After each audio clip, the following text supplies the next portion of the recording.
House today calling out the radical dim leaders of many of America's largest cities for the recent spike in crime, their failures to even try to deal with the problem, to preserve law and order in their communities, and their endless efforts to undermine the policies and the efforts of the Trump administration to make the country a safer place.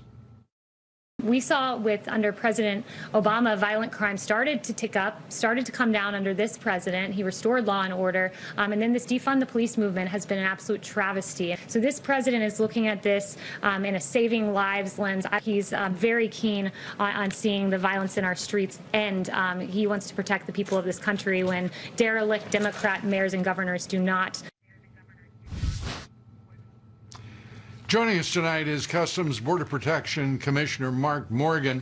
Mark, good to have you with us. It is a sad and sorry moment in our history when federal officers and agents have to be sent into these Democrat-run cities to establish law and order. Are we at the point where you have to have officers and agents ready to go because so many of these Democrat-run cities are actually encouraging the lawlessness, the violence of the activists and the radical left anarchists?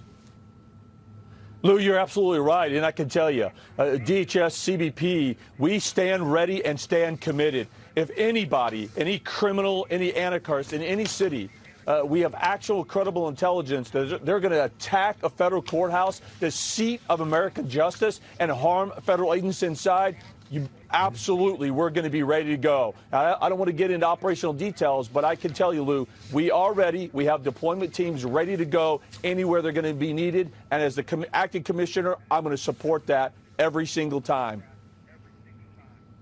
The Secretary of DHS saying to Jenny Durkin that they're going to stay, federal agents are going to stay in Portland and Seattle. And the reaction of Wheeler in Portland and Durkin in Seattle, despite all the violence, all the vandalism, all the looting, and just the attack on innocent citizens, they are saying that the problem is the law enforcement officers that you're sending in to establish law and order. I mean, how do you react to that kind of ignorance? Lou, that's exactly, I was just thinking the same word. It's ignorant. It's outrageous, and I've got to believe that most American people, they see right through that. These are criminals that every night are organizing, planning, and coordinating to intentionally destroy federal property and seriously injure federal agents that are inside. That is absolutely ridiculous for that mayor to say that. And Lou, it even goes further. The city council has actually now passed a resolution that they forbid local law enforcement to share information and intelligence with the federal agents, to include acts and threats against life. That just came out. That is outrageous. We should. It's incredible, Lou. And who, and we don't even know who the leaders of these organizations are. And I'm speaking for the news media, the people of this country. Black Lives Matter is getting a lot of support. It's a Marxist organization. Do you have current intelligence on their activities that, that you could share with the public, also with corporate America, which in some instances is trying to support them? What I can tell you is two things are going on. One is the FBI, under the Department of Justice, they're actively investigating these individuals. And in addition to that, what we have is every night they're coming together and they're loosely organized. They're meeting every single night, and that's when they're getting together to plan. What we also know that I can tell you, Lou, is just recently we have more information that on social media they're coordinating. They're actually putting out information about how to defeat CS gas that's going out there, what they should wear, helmets, shields, and etc. So they are absolutely coordinating. Every single night, they're bringing weapons to the federal facility to intentionally. Their intent to burn down that federal courthouse. That's their desire. And the 18 people who have been arrested. We now know that the DOJ Inspector General is going to be investigating some of your officers, any federal agent there. instead of investigating those who are carrying out this violence and provoking and leading this civil unrest. I mean, it's stunning. How do you and your officers react to it? So it is, the irony there is palpable, right? But this is what I will say is, hey, look, we welcome the investigations. That's part of the transparency and they should be asking, they should be telling them to get the hell out, and they should be stopping it, local law enforcement and leadership in the cities. And if the Justice Department is going to investigate officers on the scene trying to establish law and order, you would think they might just want to investigate these organizations that are carrying out all of this violence. And it's obviously an orchestrated effort to destroy federal property. Their aims are a lot larger than Seattle or Portland. Oh, absolutely, Lou. You're absolutely spot on. And here, look, if local law enforcement, if they would unhandcuff local law enforcement and let them do what they know how to do, this would end overnight. But it's the mayor and the local leadership in Portland that is handcuffing them. That's why this violence is continuing. And Lou, it's a matter of time. We've already had several agents injured. It's a matter of time. We're going to see somebody seriously hurt. And I tell you what, the mayor and the local leadership there, they're the ones who are going to have to answer for that. Are you satisfied with your rules of engagement with these mobs? Because we don't want any of those law enforcement, we don't want anyone hurt, but we sure don't want those law enforcement officers who are trying to preserve life and property to be injured. Are your rules of engagement strong enough to protect your force? Lou, on the federal side, they are. I'll give you an example. I think it just happened today, is that, again, local leadership told the Portland police that they could not use less than lethal riot control devices any longer. The ones that we at the federal agency, not only do I allow, but I authorize and support them to use every single day, and they are to safeguard that federal property and themselves. But it's outlandish. The tools are being taken away from local law enforcement to do their job. It's unbelievable, Lou. Yeah. Well, there should be a Justice Department investigation of the city government of Seattle without question, and Portland. It's outrageous, the risk that they are raising for those law enforcement officers and for the community. Outrageous. I don't understand why the people of Portland and Seattle put up with this nonsense, because it's not a game, as you point out vividly. Mark Morgan, thank you very much for all you and all of your people are doing. Turning now to Wall Street, stocks finished lower. The Dow Jones Industrials down 182 points. The S&P lost 20. The Nasdaq down 98. Volume on the big board, 5.4 billion shares for the week. The Dow finished down 0.75%. S&P 500 off 0.25%. The Nasdaq 1 1/3. It is the first week in 4 weeks that Wall Street has moved lower. Crude oil today finishing relatively flat, $41.20 a barrel. A reminder to listen to my reports 3 times a day, coast to coast, on the Salem Radio Network. And up next, President Trump rails against the corruption in the Obama White House. We'll be joined by Judicial Watch's Tom Fitton. But first, the Trump century, how our president changed the course of history forever. My new book. Please pre-order your copy or copies. The folks in Portland and Seattle, I think, are going to want to buy this book up by just the box loads. You can buy your copy at thetrumpcentury.com, amazon.com, Barnes & Noble. We will be right back with much more. Stay with us. He would consider pardons for all who've been prosecuted by Special Counsel Robert Mueller, saying Obamagate was nothing less than treason. The fact is that President Obama and Vice President Biden and the whole group of them, with Brennan and Comey and McCabe and Lisa Page and Strzok, her lover, and beyond them, long beyond them, they spied on the campaign using the intelligence agencies of our country. They illegally, this is illegal as can be. This is treason. This is many things you can call it. They spied on the campaign of another party or a presidential campaign, both before and after victory, both before and after. Never been done before, It is so bad. If it were the other side, they would have been in jail for 2 years, and it would have been a 50-year term. But Obama and Biden knew everything, and they spied on the campaign of the opposing party using intelligence. Joining us now is Tom Fitton. Tom is the president of Judicial Watch. His new book is A Republic Under Assault, The Left's Ongoing Attack on American Freedom, available for pre-order right now. Good to have you with us, Tom. Let's talk about Joe Pinka. He is the mystery man in all of this. He was the other FBI agent who accompanied Peter Strzok to the White House to entrap and to frame General Michael Flynn. How has the FBI gotten away with hiding this man and keeping him out of all view, at least I'm aware of, all public view?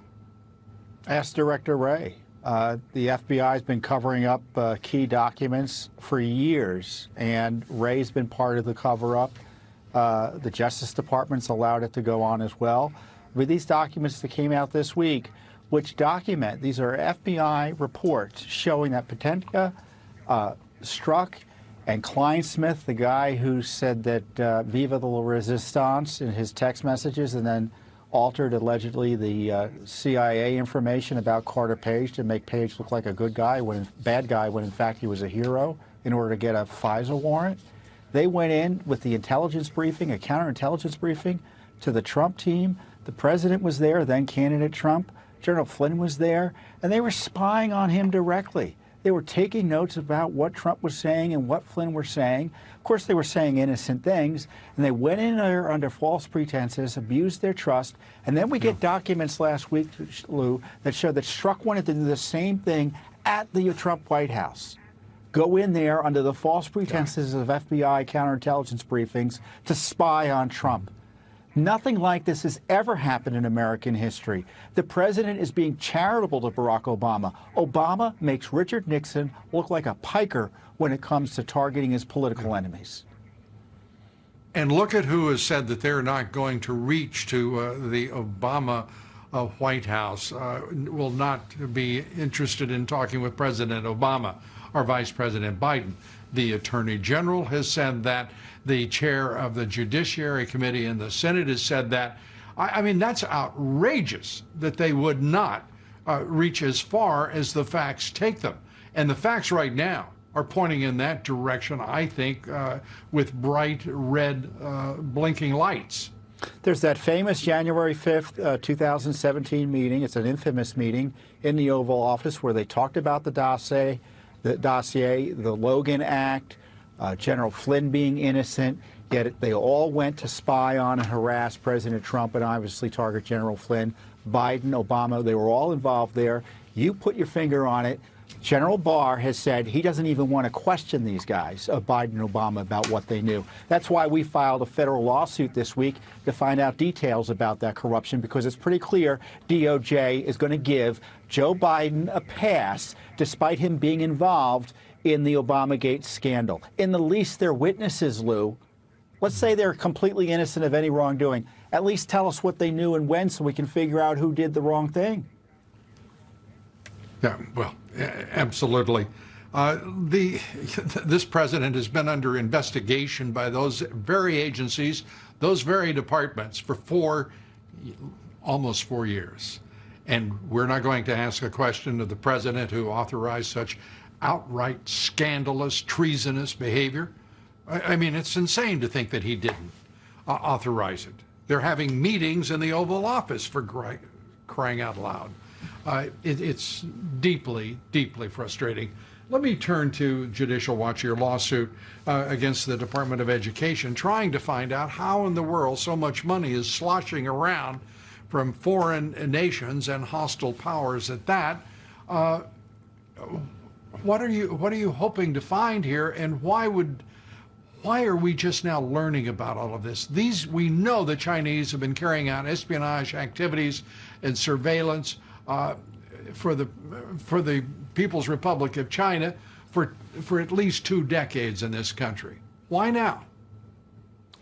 Well, it's come to a head, and frankly, the Trump administration deserves credit for highlighting this issue. For all the complaints we've had about DOJ and FBI and state, at least they're calling attention to the China problem in a coordinated way now. Department of Education, they're supposed to get reports from colleges and universities if those universities get $250,000 or more from a foreign government. According to one report, at least 70 colleges didn't report that type of grant activity from the Chinese. We want the details. We're suing for the info. We also have a lawsuit of the Qatarans. Qatar has given Texas A&M a boatload of money. We're in court against their high-priced lawyers to try to get information about that gift. Texas A&M has got a campus over in Qatar, and they won't give us any details about the gift that seemingly has resulted in that campus being sent to that terror-supporting country. Well, obviously I'm more concerned about China. I am more concerned about Russia. And when I'm asking what has taken so long, 2 decades of surveillance, I mean, this has been going on for 20 years. And only now are those agencies that have harassed and pursued and persecuted this president for 4 years, they're just now awakening to the fact that China is shipping in spies who don't tell the truth. I mean, I can't believe the nonsense that I'm hearing from the FBI, that they just can't believe that effectively that these Chinese nationals who were sent to this country by the PLA to spy and to steal U.S. technology and intellectual property, that they would lie on immigration documents? Are you kidding me? Yeah, I'm old enough to remember, Lou, back in the Clinton administration where you had the Chinese in a coordinated effort trying to influence our elections, and we presume that just stopped. They were bankrolling Bill and Hillary Clinton, targeting Senator Feinstein. She got a briefing about it, but then presumably they stopped. Of course they didn't stop. They were let off the hook, and now we see the results 20 years later. Absolutely. And thanks to you and to Judicial Watch, we see a little clearer. Thank you so much, Tom. Appreciate it. Up next, President Trump's approval skyrocketing. Kansas Senate candidate Chris Kobach joins me right after these quick words. Stay with us. We'll be right back. Good news for President Trump, and you could argue the Republic, and I do. His approval rating is surging. President Trump's overall approval is at 49%, according to the Rasmussen poll. That's identical to where Barack Obama was at the same point in his presidency. And by the way, Rasmussen is one of 3 pollsters to have gotten the 2016 election right. One of the 3. By the way, the New York Times and Washington Post were not amongst those who were correct. And by the way, his approval is surging among black likely voters, a 49% approval rating among those likely voters. And Rasmussen also finds 30% of black likely voters will be voting for the president. Joining us tonight is former Kansas Secretary of State Chris Kobach. He's running for the U.S. Senate in the state of Kansas and running strong and hard, and he's in a heck of a fight. Good to have you with us, Chris. Let's start with the Rasmussen poll. We've got a president who is starting to move these numbers, and we've got a Senate that won't, basically the campaign committee, Mitch McConnell and the boys, the leadership, have told all the senators not to run with this president, attach themselves to his coattails. What is your thinking on that counsel and that advice? Another mistake by Mitch McConnell. Look, the president's approval rating is going on the way up because people approve of the job he's doing, both on the economy and his response to the lawlessness on the streets. I think there's another thing going on, Lou, and that is the social desirability bias, and that's what the pollsters call it. That, Trump has always performed less well in the polls than he does in the election because some people, when they are called, think that the desirable answer is not to say you're voting for Trump. Well, I think in addition to the fact that more people approve of the job he's doing, he's going to have an even bigger boost on Election Day because those people who are not telling the pollsters they are Trump voters will be Trump voters. Plus, there's the enthusiasm gap. Trump voters are more enthusiastic than Biden voters. I think this looks great for the president. And you obviously are a strong Trump supporter. You were considered for a number of posts. Tell us where you are in the race, the primary race for the Senate, running against a Mitch McConnell designated candidate, an establishment candidate if ever there were one. Yeah, well, we're leading in the polls, but it's only a single-digit lead. And as you mentioned, Mitch McConnell has come in to try to interfere in the race and, lift up the rhino opponent that I have and try to propel him across the finish line ahead of me. And, we've seen this so many times where McConnell interferes whenever a conservative is leading in the polls. I think he should just let Kansas Republicans decide for themselves and then put that money behind the winner instead of attacking a Republican. He's hurting the Republican cause, not just in Kansas, but nationally, by attacking Republicans in primaries. How aggressively are you campaigning? How much effort are you putting into this race? Because there are those who criticize you, as you know, for not giving it, not spending 24 hours a day on the trail in a previous election. You, as your producers can tell you, we had to squeeze this interview in because I am literally crisscrossing the state and hopping into a vehicle right after we get off the air to get to the southeast corner of the state in record time. So we're going from dawn until dusk, actually way past dusk on most nights. So we're campaigning aggressively. And one great thing, Lou, is that ever since McConnell came in on behalf of my moderate opponent, conservatives all across the country have tried to fight back, and they're going to chriskobach.com to chip in. So that's been a really nice response from conservatives around the country. A lot of money pouring in for your opponent. How's your fundraising, and how are you doing? Well, we haven't raised as much money as Mitch McConnell's putting in. He's dumped $4 million plus now in the last 3 weeks, and it's hard to pick up that kind of money quickly. But we're putting everything we get on the air. Well, he's outspending us about 2 to 1 for these last few weeks, but we still have enough ammunition to win it. And to win it, this is going to be quite some test. Your sense of right now, the energy and the excitement around your candidacy, what are you counting on to take you over the finish line? The grassroots conservatives in Kansas, they know my track record over the years, not wavering, always standing firm on these conservative issues, whether it be the Second Amendment, the pro-life issue, you name it.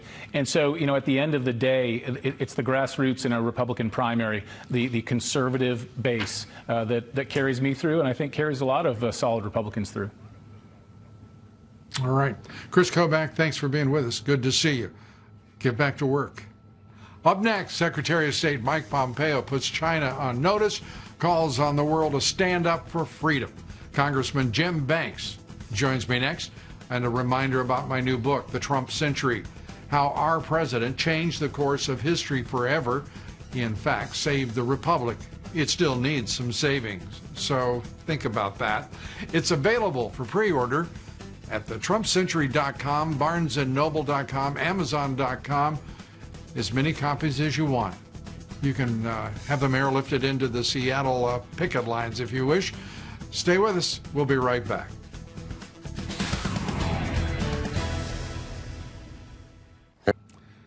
Despite being ordered to do so by the U.S. State Department, China is refusing to leave their consulate in Houston. China maintaining something of an occupation of at least part of an American city.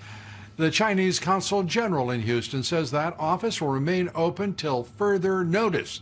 This despite that order from the State Department to close by today. China is also retaliated against the United States, ordering the closure of the American consulate in the Chinese city of Chengdu. Secretary of State Pompeo challenging other nations to change the form of their engagement with China. Secretary Pompeo says that if they don't, the free world as we know it may be lost. The challenge of China demands exertion, energy from democracies, those in Europe, those in Africa, those in South America, and especially those in the Indo-Pacific region. If we bend the knee now, our children's children may be at the mercy of the Chinese Communist Party, whose actions are the primary challenge today in the free world. Joining us now, Congressman Jim Banks, member of the House Armed Services Committee. Congressman, good to have you with us. The Secretary of State sounds like a secretary who is keenly aware that the United States is now in a Cold War with the People's Republic of China. Your thoughts? Lou, this speech that Secretary Pompeo gave at the Nixon Library, ironically, is the best and most important speech that Secretary Pompeo has given as Secretary of State. And it tells you everything you need to know about this administration. You have to go back to 2017 when President Trump first became president. His national security team came together. They published a national security strategy that named a great power competition with China and said we need to pivot away from the wars in the Middle East and focus on great power competition with China. Now, fast forward to the Pompeo speech yesterday, calling for the rest of the free world to join the United States of America in that cause, because now, if we don't do something about this now, the time has run out to ever do something about it, this new Cold War addressing the China threat. Let's look at what this administration is doing. The president has ordered 2 aircraft carrier groups into the South China Sea. This president is doing exactly what he should. One of the problems is we don't know what's happening in the South China Sea. We're getting very little information from the Department of Defense. Mark Esper is acting as if he is running a covert operation instead of putting 2 carriers in potentially harm's way. The American people need to know what the hell is going on and what those carriers and their task forces are up to. I agree with you, Lou, and I'm grateful again for Secretary Pompeo being the adult in the room, advising this president, the president bringing along a team that's led by Secretary Pompeo to do that. Shutting down the consulate in Houston was a big step. They need to shut it down fully. We know the FBI has said that every 10 hours they open up a new case, a counterintelligence case against the Chinese for their theft and intellectual property theft in the United States of America, 1 every 10 hours. We need better leadership from Secretary Esper to step up to the plate with Secretary Pompeo and the FBI director as well. Yeah.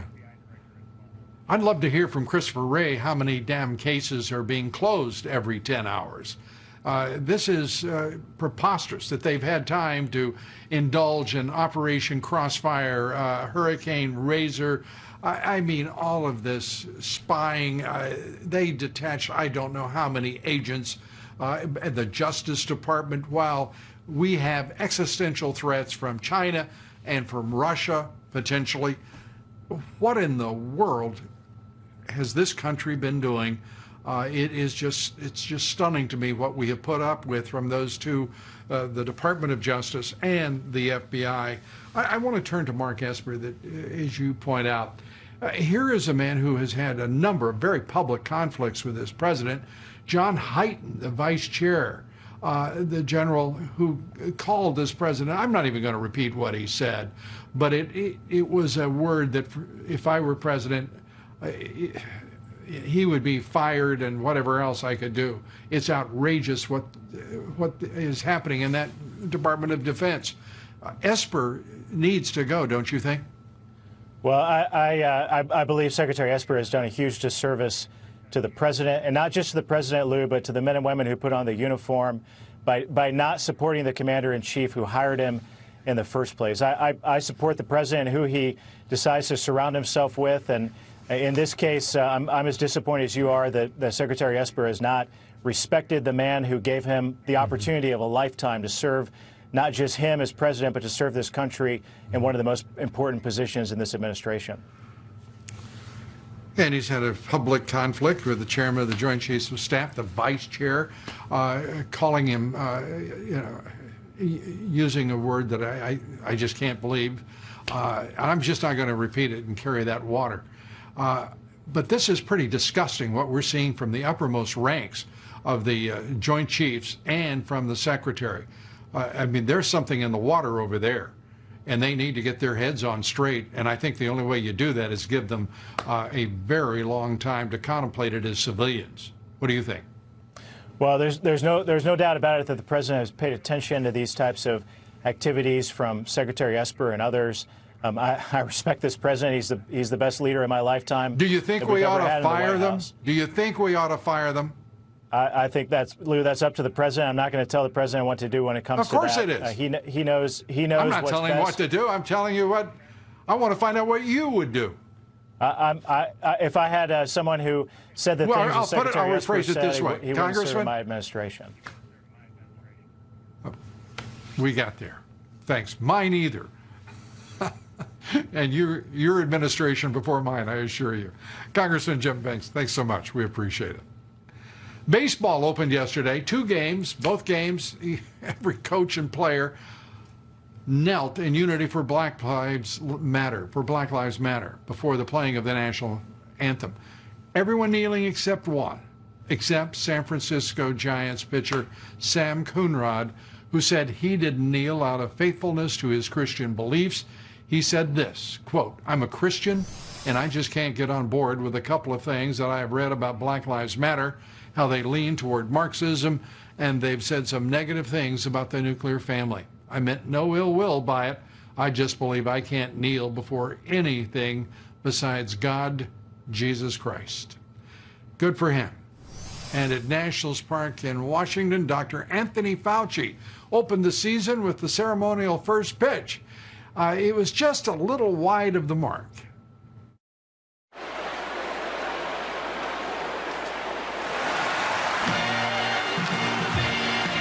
Dr. Anthony Fauci. And across town at the White House, President Trump showing Fauci and everyone else how to throw a baseball, little leaguers on the lawn, playing catch with the president, and also playing catch with legendary Hall of Famer pitcher Mariano Rivera. The president showing Dr. Fauci how it's done.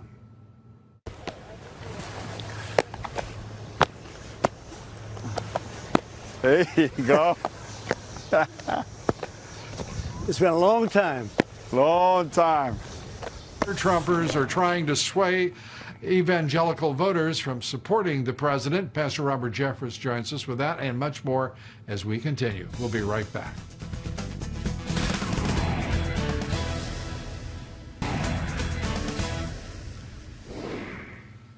Rhino political groups are spending millions of dollars this year trying to dissuade evangelicals in key battleground states from voting for President Trump. One such group is called Republican Voters Against Trump.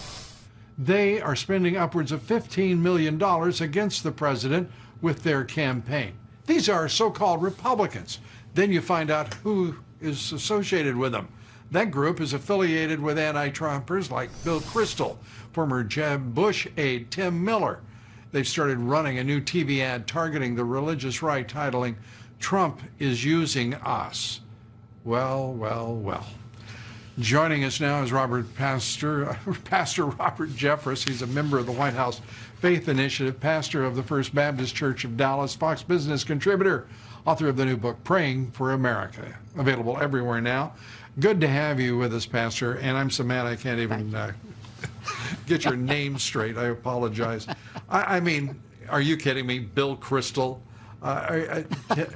These people, Jeb Bush's aides, what a bunch of, well, there is some top flight, I won't even say it. Your thoughts about this? Well, look, I'm excited about this. I hope they spend millions of dollars more chasing this fool's gold of the evangelical vote. Lou, they're living in fantasy, thinking that there's this large group of evangelical voters who are upset with the president's tweets or temperaments, and they're going to vote for Joe Biden. Look, Joe Biden will never get more than 17% of the evangelical vote, the same amount that voted for Hillary Clinton, and there's a reason for that. The masses of evangelical voters don't care about the president's tweets or his temperament. They care about his accomplishments. And he's got a long list of those accomplishments. 200 federal judges, conservatives appointed to the court, record pro-life legislation and initiatives, record pro-religious liberty initiatives as well. The 2016 election was about promises. 2020 is about accomplishments, and that's why evangelicals are going to vote en masse for Donald J. Trump. Well, I love your challenge to those folks. It turns out a number of these groups are just raising money for themselves. They're just sort of passing it back and forth amongst themselves, these anti-Trump groups. That apparently works well for them, and it's incredible what we're putting up with. And to see the way the Senate is operating, you've got very good, strong candidates, but not to the liking of Mitch McConnell. They're too conservative. They're not reliable for him, like John Thune and a few of these other folks. It's a shame to see it. You would like to see this president. Every one of these senators should be standing up for him. I really believe Mitch McConnell is running this time. He's doing a Paul Ryan. He's about to lose the Senate because of this ridiculous attitude of his. Well, just remember, Lou, President Trump won without them in 2016. He's going to win without them in 2020. He is, but I'd sure like to see a lot of great pro-Trump folks get in there. Pastor Robert Jeffress, we're out of time. Thanks for putting up with me tonight. Good to see you. Before we go to break, a reminder about my new book, The Trump Century, How Our President Changed the Course of History Forever, available for your pre-order right now at thetrumpcentury.com. The phone lines are manned. Everything's ready. Oh, no, that was before the internet age. Stay with us. We'll be right back.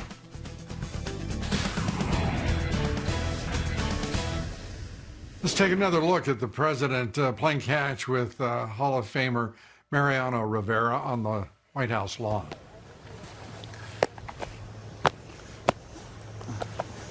There you go.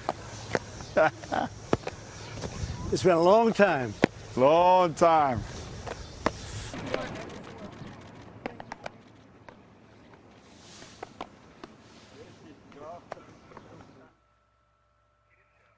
That's it for us tonight. Thanks for being with us. Monday, Sidney Powell and Larry Elder join us. We hope you will too. Have a great weekend. Good night from Sussex.